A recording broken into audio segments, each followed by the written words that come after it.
Kristus adalah jawaban bagi agama, dia adalah jawaban bagi filsafat, dan dia adalah jawaban bagi hidup. Tak selalu Tuhan menjawab doa, namun Dia beri yang terbaik di waktu yang tepat. Allah Bapa yang bertahta dalam kerajaan surga, Bapa dari Tuhan kami Yesus Kristus yang olehnya kami mengenal Engkau, kami bersyukur kepadamu Bapa untuk hari yang baru, minggu yang baru di mana kami dapat bertemu dan juga berkumpul dan bersekutu bersama sebagaimana perintah-Mu. Oleh karena itu Bapa, berikan kami hati yang baru, hikmat yang baru, agar kami dapat menjadi pelaku atas firman yang akan kami dengarkan dan menjadi ranting-ranting yang berbuah dengan lebat. Sertailah kami dan kasihanilah kami oleh karena anak-Mu Yesus Kristus. Kami siap mendengarkan. Amin. Shalom, silakan duduk Bapak Ibu. Shalom. Sepertinya tidak ada orang. Shalom. Sekali lagi shalom. Ada pepatah yang mengatakan tak kenal maka kalau sudah kenal baru boleh sayang. Ya, mungkin sudah ada di pengumuman minggu sebelumnya. Saya perkenalkan, saya Elia Myron, seorang apologis junior kekristenan di sosial media. Mungkin beberapa dari Bapak Ibu sudah tahu saya, tapi yang belum tahu, semoga perkenalan ini dapat membuat kita saling mengasihi. Dan saya berterima kasih sama Tuhan, saya bisa berdiri tempat ini di hadapan Bapak Ibu, bukan karena saya lebih hebat dari Anda. Kita semua sama di hadapan Tuhan. Hanya saja mungkin ini kesempatan saya, dan di hari depan mungkin Anda yang berdiri di sini. Kita akan belajar firman Tuhan. Mana slide yang saya kirim tadi? Kok nggak ada ya? Oke, mana itu? Ya, kita ambil dari Yohanes 10 ayat 17 yang berbunyi, Bapa mengasihi aku oleh karena aku memberikan nyawaku untuk menerimanya kembali. Sekali lagi, Bapa mengasihi aku oleh karena aku memberikan nyawaku untuk menerimanya kembali. Dan ayat ini saya beri judul Injil Natal menuju salib Raja Mesias. Bapak Ibu yang terkasih, Kristus dengan bangga mengatakan bahwa Bapa mengasihi aku oleh karena aku memberikan nyawaku dan untuk menerimanya kembali. Apakah Anda tahu apa alasan sang Bapa begitu mengasihi firman-Nya yang hidup yang Ia sebut sebagai anak? Karena Yesus Kristus adalah firman-Nya yang hidup, yang sejak kekal berdiam di dalam Dia. Yesus Kristus itu adalah gambaran Allah. Dia adalah stempelnya Allah, di mana seluruh semesta itu bisa dikenali kepada Allah melalui Dia. Bukankah kitab suci telah mencatat, berfirmanlah Allah maka jadilah terang, berfirmanlah Allah jadilah segala sesuatu. Artinya Allah sang Bapa menjadikan segala sesuatu itu oleh firman yang berdiam di dalam Dia. Maka ketika Anda melihat semesta yang begitu agung, Anda melihat karyanya yang luar biasa, tentu puji-pujian datang dari mulutmu memuliakan namanya. Tapi apakah engkau tahu bahwa ternyata Tuhan menjadikan segala sesuatu oleh firman-Nya yang hidup? Dan firman itulah Yesus Kristus. Firman itu telah menjadi manusia dan dinyatakan sebagai anak tunggal Bapa penuh kasih karunia dan belas kasih. Dan sebentar lagi kita akan merayakan perayaan Natal. Kita akan menyambut kabar sukacita. Kabar sukacita Natal, di mana kita akan menyambut kelahiran firman hidup itu. Dan Kristus mengatakan, Bapa mengasihi aku oleh karena aku memberikan nyawaku. Tapi sebelumnya juga Kristus berkata, ya Bapa, permuliakanlah aku dengan kemuliaan yang kumiliki di hadiratmu sebelum dunia ini ada. Artinya apa? Sebelum Dia berinkarnasi ke dunia ini, Dia sudah dikasihi Bapanya sejak kekal.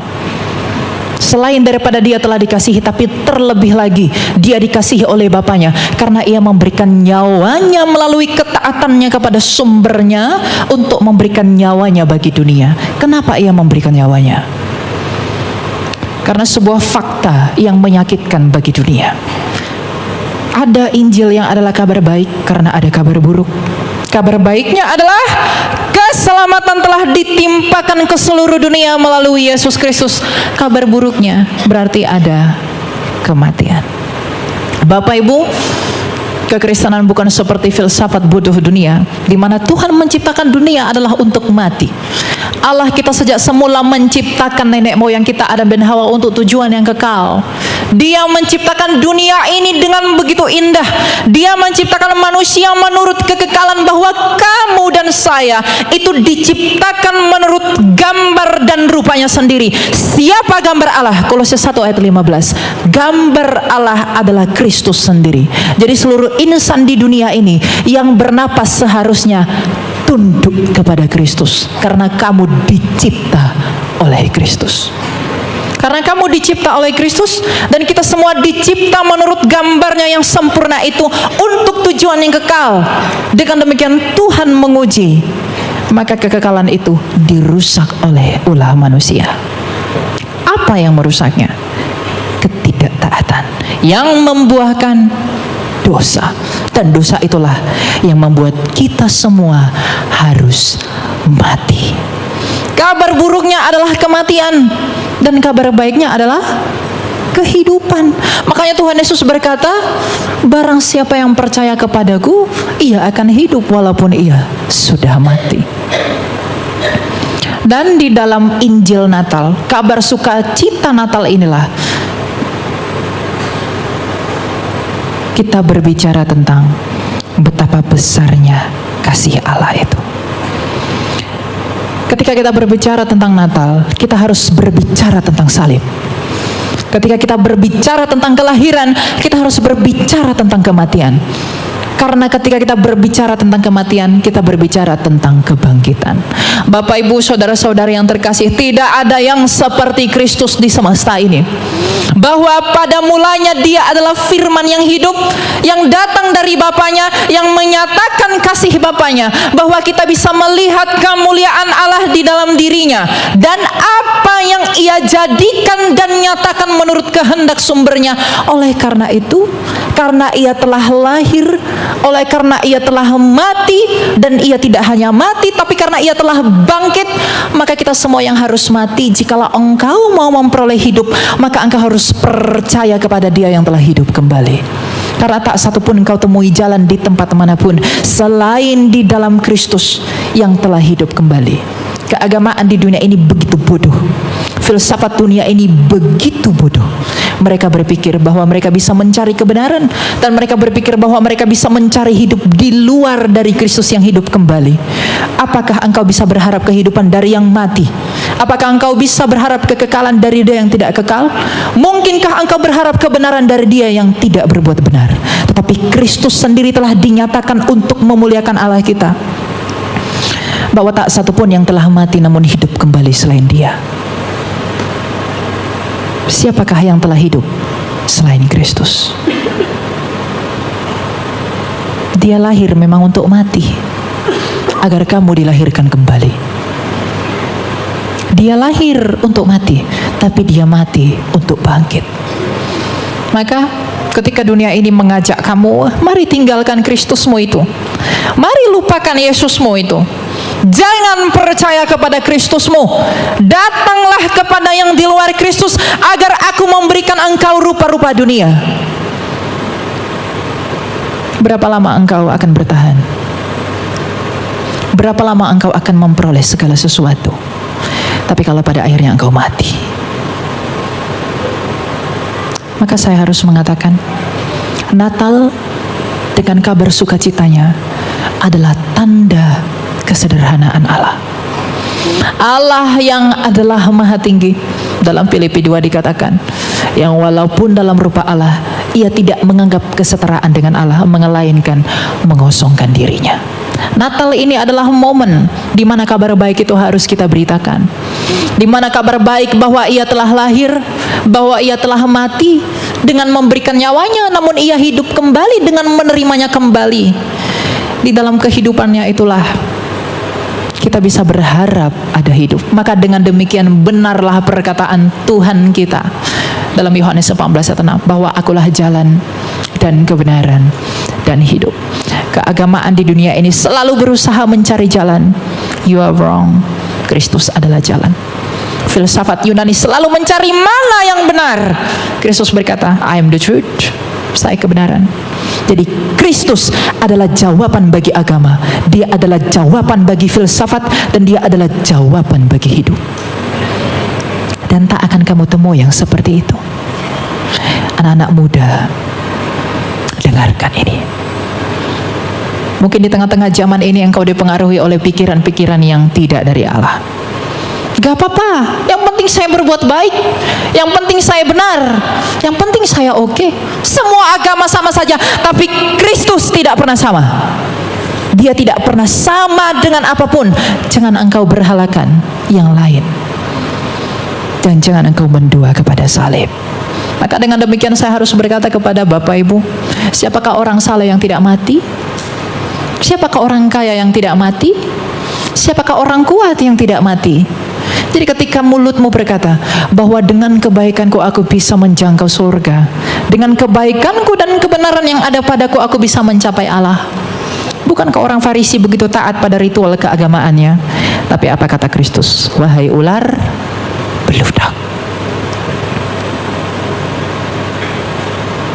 Karena setaat apapun engkau pada aturan agamamu, sehebat apapun engkau dalam berfilsafat, tapi kalau kamu tidak bisa mengalahkan kematian, kamu tetap ditawan oleh kematian. Tapi karena Kristus sendiri telah hidup, dia sendiri telah bangkit, dia sendiri telah menang, dia turun ke dunia orang mati, dia menginjak-injak dan memporak-porandakan kerajaan maut, dia mengambil kunci itu dan bangkit sebagai pemenang. Dengan kebangkitannya ia menggenapi janji Allah kepada Adam dan Hawa, bahwa anak laki-laki dari perempuan ini, ia yang akan meremukkan kepala ular, dan ular itu akan meremukkan tumitnya. Iblis itu berusaha meremukkan tumit Kristus dengan menyalibkannya, tetapi Kristus menginjak maut itu dengan kebangkitannya. Maka Alkitab berkata, di manakah sengatmu wahai maut?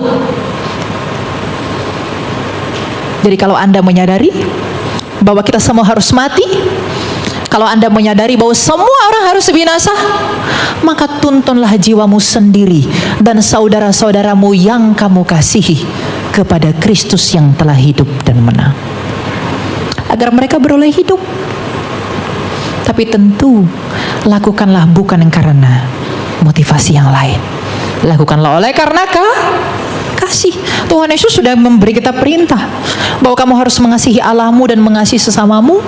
Kalau engkau mengaku mengasihi sesamamu, mungkinkah engkau membiarkan orang yang belum diinjili itu akan binasa? Di mana kasihmu ketika engkau berkata, tidak apa-apa kamu di luar Kristus, kamu akan selamat, karena Allah tidak mungkin tega membuat kamu ke neraka. Jangan bodoh, yang membuat kamu ke neraka bukan Allah, tapi dosamu sendiri. Siapa yang tidak berdosa? Jangan Anda berpikir bahwa Kristus yang sengaja mencampakkan kamu ke neraka. Tidak. Tapi dosa-dosamu lah yang menyeret jiwamu ke alam maut. Dan Kristus datang untuk mengalahkan maut itu. Dan ketika kamu percaya kepada Dia, maka kamu dibebaskan karena Dia telah menang atas maut. Maka kehidupan yang kekal, kebenaran yang sejati, jalan yang benar, itu hanya dapat kamu temui di dalam Injilnya Kristus. Di luar itu kamu tidak bisa berbuat apa-apa. Di luar aku, engkau tidak dapat berbuat apa-apa, kata Tuhan kita. Benar. Karena apa yang bisa kamu perbuat di luar Dia? Nabi-nabi lain mengatakan bahwa percayalah kepadaku agar engkau hidup, tapi dia sendiri mati. Yang lain berkata, datanglah kepadaku, aku akan memberikanmu hal-hal seperti ini, tapi dia sendiri mati. Tapi Kristus berkata, percayalah kepadaku karena engkau akan memperoleh hidup. Mengapa dia harus mati? Untuk membuktikan kepadamu bahwa meskipun aku mati, aku berkuasa atas kematian. Jadi kalau orang bertanya, kenapa sih Tuhan mau mati? Memang dia harus mati. untuk membuktikan ucapannya bahwa dia bukan pendusta, karena dia berkata, I am alive. Akulah hidup. Jadi dia harus mati untuk membuktikan bahwa dia adalah kebangkitan. Kalau dia tidak mati, kita tidak tahu bahwa dia bangkit. Maka saya harus katakan, tidak ada kebanggaanmu selain Kristus. Tidak ada kekayaanmu selain Kristus. Salibnya Kristus, Injilnya Kristus adalah kekayaanmu. Di luar itu, kamu tidak bisa berbuat apa-apa. Maka kalau engkau sudah mengerti bahwa mengapa engkau harus tetap dan setia di dalam Injil, engkau sudah mengerti bahwa engkau harus setia di dalam perkenanan Allah, maka peganglah teguh iman itu. Jangan lepaskan, ajarkan itu kepada anak-anakmu, ajarkan itu kepada pasanganmu. Bawalah saudara dan sahabat karibmu agar ia juga mengecap karunia keselamatan itu sama seperti engkau telah mengecapnya. Agar apa? Agar engkau bisa memperoleh hidup yang kekal di langit bumi baru kelak. Kita dapat bertemu dalam kerajaannya yang penuh sukacita. Anda jangan berpikir bahwa di dunia yang berdosa ini adalah tujuanmu hidup. Memang sejak semula engkau dicipta di tempat ini, tapi bukan di tempat dalam keadaan yang berdosa, tapi dalam keadaan yang tidak berdosa. Maka karena Allah itu bukanlah Allah yang gagal, Dia menciptakan manusia untuk tujuan yang kekal dengan kondisi yang suci, tetapi ketidaktaatan manusia menajiskannya. Maka ketika Dia mencipta manusia oleh karena kasih, Dia memulihkan manusia melalui Yesus Kristus juga dengan kasih. Maka Dia menutupnya juga dengan kasih, karena Allah adalah kasih. Allah adalah kasih. Jadi jangan katakan, kenapa harus melalui Yesus? Kenapa tidak ada jalan lain? Mengapa hanya oleh karena Kristus? Yang Dia berikan itu yang paling berharga baginya, anaknya sendiri yang di dalam Dia, yang Dia hadiahkan bagi kamu. Dia tidak memberikan satu, Dia memberikan segalanya bagi kamu. Karena kamu dicipta menurut gambarnya Dia, maka kamu dipulihkan pun oleh gambarnya Dia. Untuk tujuan apa? Agar kamu segambar dan serupa dengan Dia di langit bumi baru. Jadi Bapak Ibu dan anak-anak muda secara khusus, di zaman ini engkau tidak dipanggil untuk berleha-leha di dunia ini. Engkau dipanggil untuk menjadi alat bagi pemberitaan Injil. Di dalam karirmu, di dalam bisnismu, di dalam pekerjaanmu, di dalam apapun yang kamu lakukan, Injil Kristus harus engkau beritakan melalui buah-buah hidupmu. Engkau harus menunjukkan, dan kemanapun engkau pergi, apapun yang kau lihat betapa besar dan megahnya dunia ini, betapa hebatnya seseorang di sana, betapa kerennya orang di sana, engkau harus memiliki perasaan dalam hatimu bahwa salib itu yang membuat aku hidup. Salib itu yang menjadi kebanggaanku kemanapun kamu pergi.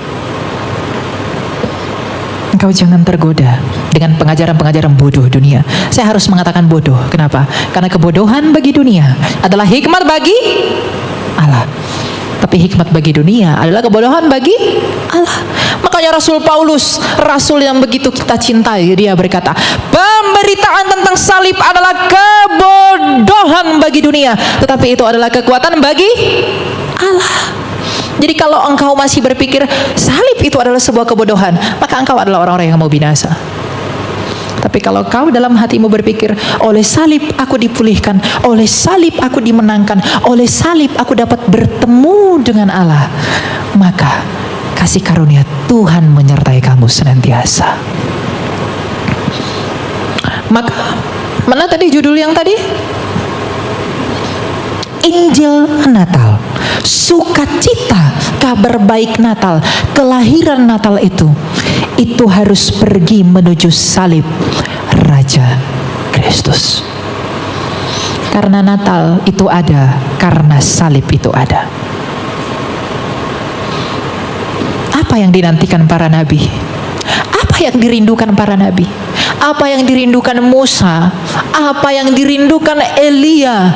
Apa yang dirindukan oleh Daud?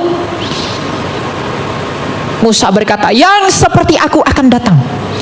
Daud berkata, tangan dan kakinya akan terpaku dan ia akan mengucapkan, Eli Eli lama sabachthani. Mika mengatakan, dia akan lahir di kandang domba. Yesaya mengatakan, ia akan diletakkan di antara dua orang penjahat, dan dia mengalami penderitaan itu bukan oleh karena kesalahannya, tapi oleh bilur-bilurnya kita menjadi sembuh.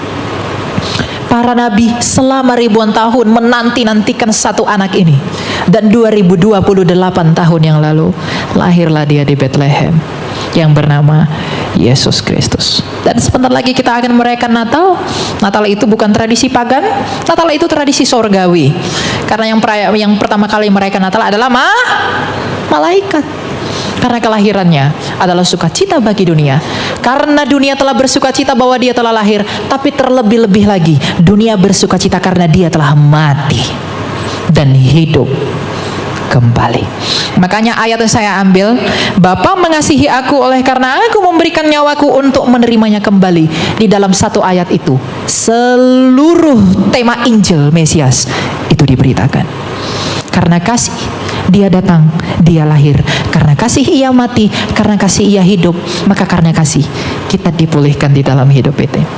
Jadi jangan saya temui di tempat ini Bapak Ibu yang belum sungguh-sungguh percaya kepada Kristus. Sungguh-sungguhlah percaya kepada Kristus.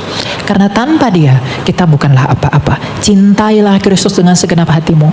Kristus adalah Raja, dan tidak ada suatu apapun di semesta ini di mana Kristus bukanlah rajanya. Dia adalah penguasa segala sesuatu. Kristus berkata dalam Matius 28 ayat 17-18 bahwa segala kuasa di sorga dan di bumi telah diberikan kepadaku. Sang Bapa yang Maha Kuasa itu telah menyerahkan kepenguasaan dan ketuhanan itu kepada Kristus yang adalah firman-Nya. Maka di hari pengadilan kelak, ketika dia menghakimi, dia mengenali dan memeteraikan engkau bahwa ia adalah hakim, tetapi sekaligus adalah pembelamu. Maka tidak ada kebinasaan bagi kita. Dan jangan kecap itu sendirian.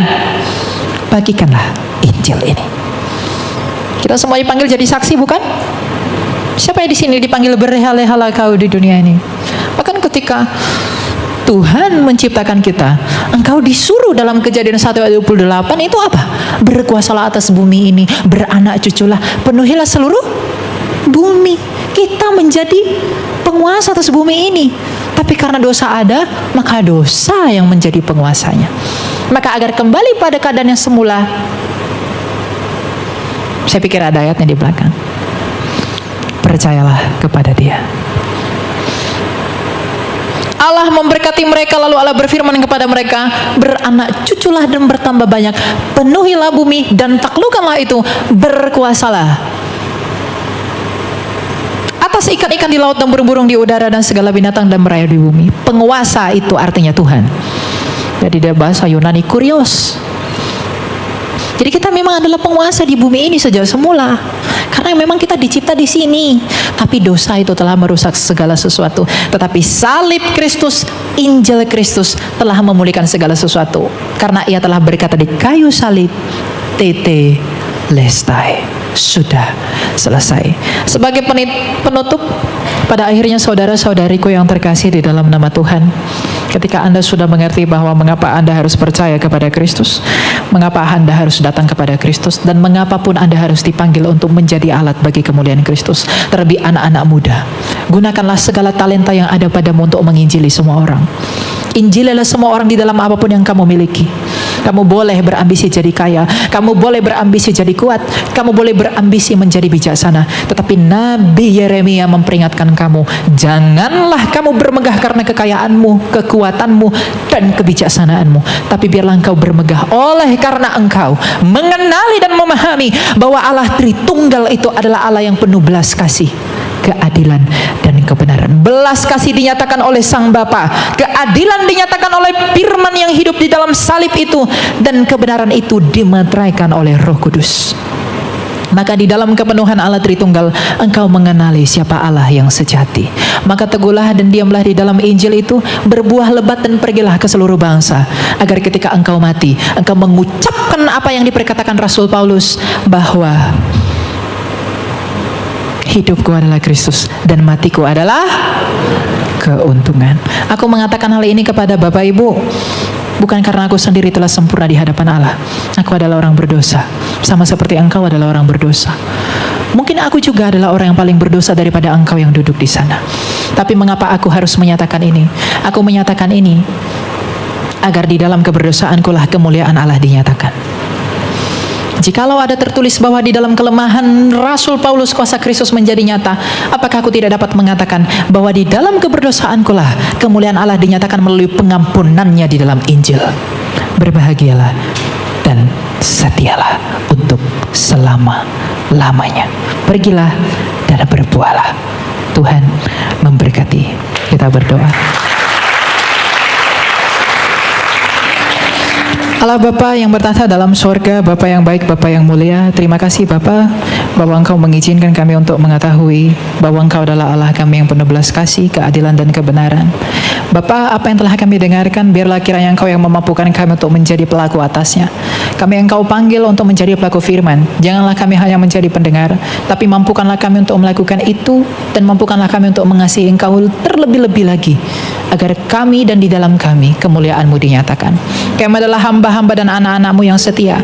Memang kami adalah anak-anak-Mu yang telah dinyatakan melalui Kristus, tapi biarlah juga kami dapat melayani-Mu dengan apa yang Kau berikan bagi kami. Inilah kami Bapa, terima kasih Bapa. Segala kemuliaan dan hormat hanya bagi-Mu saja, dan juga bagi Putra-Mu Yesus Kristus yang hidup, dan bagi Roh-Mu yang kudus, sekarang dan selalu serta sepanjang segala masa.